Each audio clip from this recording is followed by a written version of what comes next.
From the moment you lay eyes on the Huracan EVO, you know it's something special. The car's aerodynamic curves and sleek lines give it an unmistakable presence on the road that blurs the lines between art and function in a way that only the Italians seem to be able to. And the interior is just as impressive. From the supple seats to the perfectly sewn leather and Alcantara dashboard and signature bull insignia on the headrests, this car is a true testament to the best of old-world craftsmanship coexisting with modern technology. On the center console, you'll find an infotainment system with smartphone integration featuring Apple CarPlay and Android Auto, as well as wireless charging. And the digital gauge cluster is sharp and easy to read with pleasing graphics. But let's get to what really matters, the performance. Our tester today is the rear-wheel drive version of the EVO, and it's powered by a naturally aspirated 5.2-liter V10 engine that produces an astonishing 602 horsepower and 413 foot-pounds of torque, mated to a lightning-fast 7-speed dual-clutch transmission. And it'll do 0 to 60 miles per hour in just 2.9 seconds, and it slows down just as fast thanks to large carbon ceramic brakes. One of the highlights of this car is its predictive chassis control system, dubbed LDVI, that adapts to driver inputs on the fly, making fine adjustments every second through the traction control system, the adaptive dampers, and rear-wheel steering that makes the car feel even more responsive than it ever was. Even though the EVO is considered the base model of the Huracan, you'd be hard-pressed to think of it being such. But I guess the real question is it really that good? Let's find out.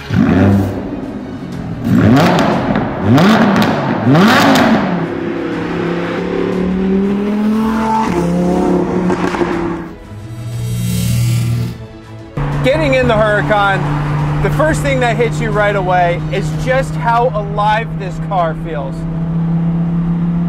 This car is rowdy, it's bold, it's aggressive, it's exciting. I mean, just take a listen to that. Transmission's perfect.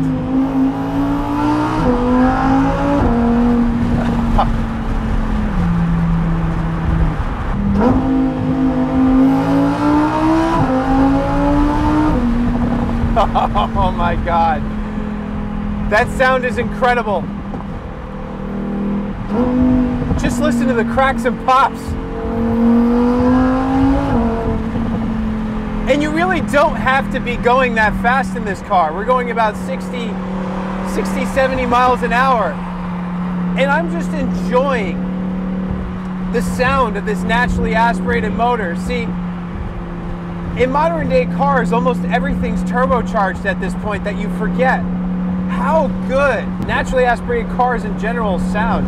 I mean, I just have to take this in for a second. Listen.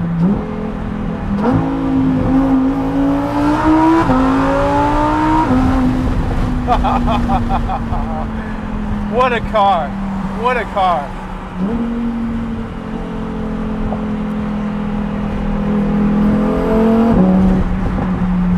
And the steering is so direct and responsive, you feel every bump in the road in this thing.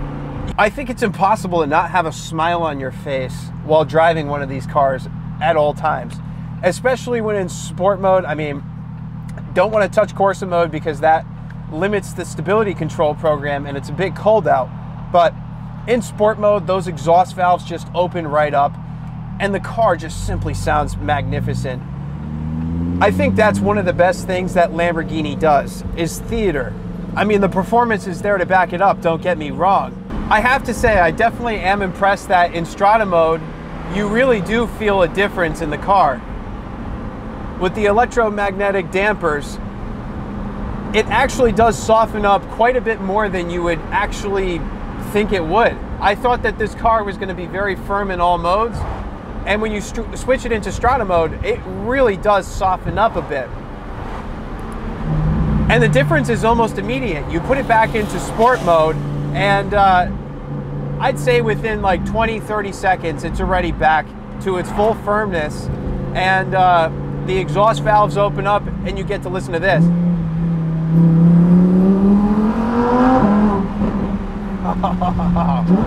Oh my God, those downshifts are intoxicating. Oh my God. If you had to daily drive this car, you could potentially do it. You just have to be willing to put up with some of the impracticality that you're faced with when you have a car like this. Like, say for instance, the ground clearance and the lack of cargo storage. And if you're a taller person like me, yes, you have a little bit of headroom, it's comfortable, but you find that, like say I'm 6'1", your line of sight is literally right into the head visor, and if you're at a traffic light, you have to kind of almost like peek down and look up to see if the lights turn green or not. You look down on the road in it, and you feel like you're sitting in a go-kart. The car really does shrink around you when you get going. It feels so agile, it feels nimble. The littlest inputs in the steering directly translate to the road. I've heard some car reviewers say that the steering in this car feels, you know, a bit numb, but I really don't think so. Maybe if you're on a track and you're sliding it around and you treat it like a track car, maybe. But as a street car, you know, and just using it for, you know, daily driving and enjoying it on the weekends, this car really, really does feel responsive. There are certain cars I hop into and I question whether or not they're worth the money. Because at a certain point, these cars, they have more performance than you could ever hope to use on a road. So at a certain point, it becomes more about how does the car make you feel. And I would say the strongest point of this car is definitely just how raw it is and how exciting it is. This car makes you feel something when you drive it, and really not all sports cars do. The confidence that you get in this car with how sure-footed it is and how flat it is and planted on the road is just something else. And now we're going to switch to the POV camera so you can see what it's like behind the wheel. Oh my God, and those snaps, crackles, and pops are just intoxicating.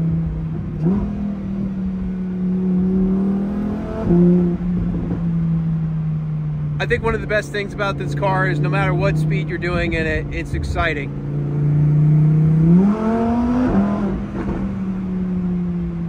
Very cool. The sound is absolutely amazing. But I'm gonna be quiet and kind of let you guys enjoy this here with me.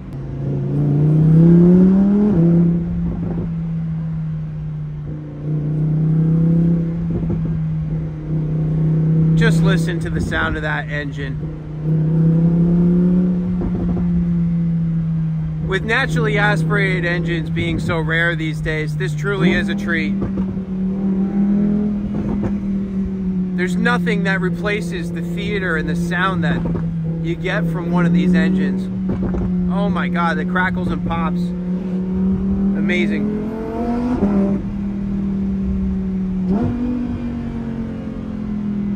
Going through a tunnel right now. Let's take a little listen. Oh my God, that is insane.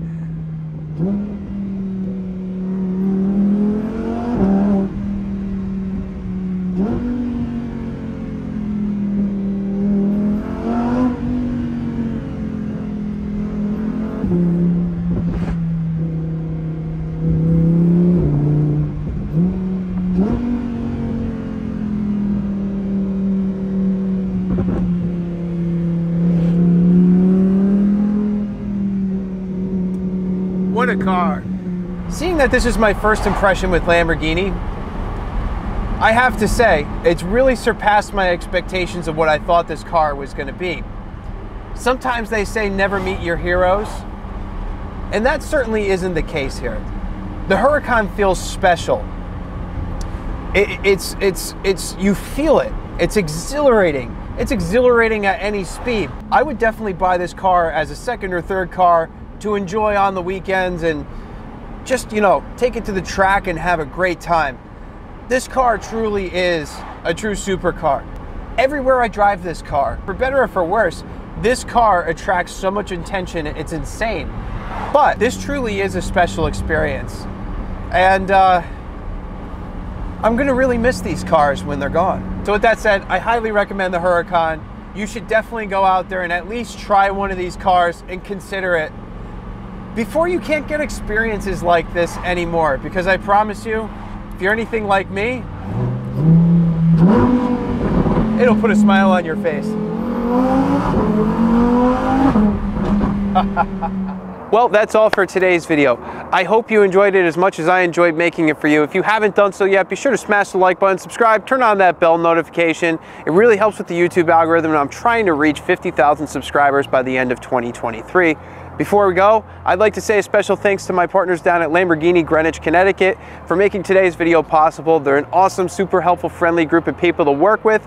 And if you're in the area or you're looking for one of these in particular, be sure to give them a call. I'm going to leave their contact information in the description below so you can do so. And with that said, thank you for watching, and I'll see you next video.